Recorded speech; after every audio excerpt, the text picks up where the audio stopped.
আলোচনায় রয়েছেন বিএনপির স্থায়ী কমিটির জ্যেষ্ঠ সদস্য ডক্টর খন্দকার মোশাররফ হোসেন। ৭৯ বছর বয়সী খন্দকার মোশাররফ কুমিল্লা ১ আসন থেকে এবার সংসদ সদস্য নির্বাচিত হয়েছেন। কে হচ্ছেন বাংলাদেশের পরবর্তী রাষ্ট্রপতি? কার হাতে যাচ্ছে বঙ্গভবনের চাবি? রাষ্ট্রপতির সম্ভাব্য তালিকায় রয়েছেন বিএনপির ৬ জ্যেষ্ঠ নেতা এবং একজন সিনিয়র সচিবের নাম। দেশের ক্ষমতার কেন্দ্রে এখন নতুন সমীকরণ, কার মাথায় উঠবে রাষ্ট্রপতির মুকুট।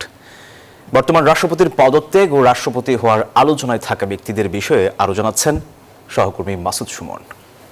সামরিক ও বেসামরিক কর্মকর্তাবৃন্দ ২০২৪ সালের ৫ আগস্ট ছাত্র জনতার অভ্যুত্থানে আওয়ামী লীগ সরকারের পতনের পর বদলে যায় দেশের রাজনৈতিক পরিস্থিতি। ১২ ফেব্রুয়ারি ত্রয়োদশ জাতীয় সংসদ নির্বাচনে বিজয়ী হয়ে তারেক রহমানের নেতৃত্বে সরকার গঠন করে বিএনপি।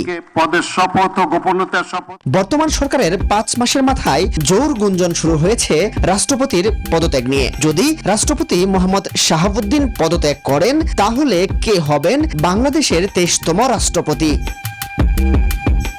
রাষ্ট্রপতি হিসেবে আলোচনায় রয়েছেন বিএনপি মহাসচিব মির্জা ফখরুল ইসলাম আলমগীর। ২০১১ সালের মার্চ মাস থেকে তিনি ভারপ্রাপ্ত মহাসচিব হিসেবে দায়িত্ব পালন করেন। ২০১৬ সালে দলটির ৬ষ্ঠ জাতীয় সম্মেলন থেকে মহাসচিব হিসেবে দায়িত্ব পালন করেন মির্জা ফখরুল। আলোচনায় রয়েছেন বিএনপির স্থায়ী কমিটির জ্যেষ্ঠ সদস্য ডক্টর খন্দকার মোশাররফ হোসেন। ৭৯ বছর বয়সী খন্দকার মোশাররফ কুমিল্লা ১ আসন থেকে এবার সংসদ সদস্য নির্বাচিত হয়েছেন। এছাড়া রাষ্ট্রপতি হওয়ার সম্ভাব্য তালিকায় রয়েছেন বিএনপির স্থায়ী কমিটির সদস্য ডক্টর আব্দুল মঈন খান ও নজরুল ইসলাম খান।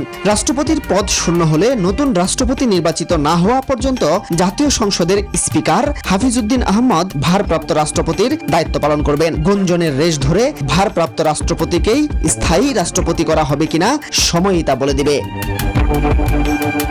রাষ্ট্রপতি হওয়ার গুঞ্জনে জায়গা করে নিয়েছেন সিনিয়র যুগ্ম মহাসচিব রুহুল কবির রিজভী। দলের বিভিন্ন রাজনৈতিক কর্মকাণ্ড ও নিয়মিত প্রেস ব্রিফিং এর মাধ্যমে তিনি দলের মুখপাত্র হিসেবেও দায়িত্ব পালন করে আসছেন।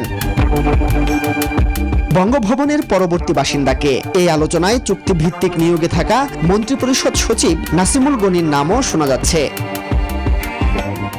গুঞ্জন আর জল্পনা কল্পনার অবসান হলেই জানা যাবে কে হচ্ছেন বঙ্গভবনের ২৩তম বাসিন্দা। মাসুদ সুমন, নিউজ 24, ঢাকা।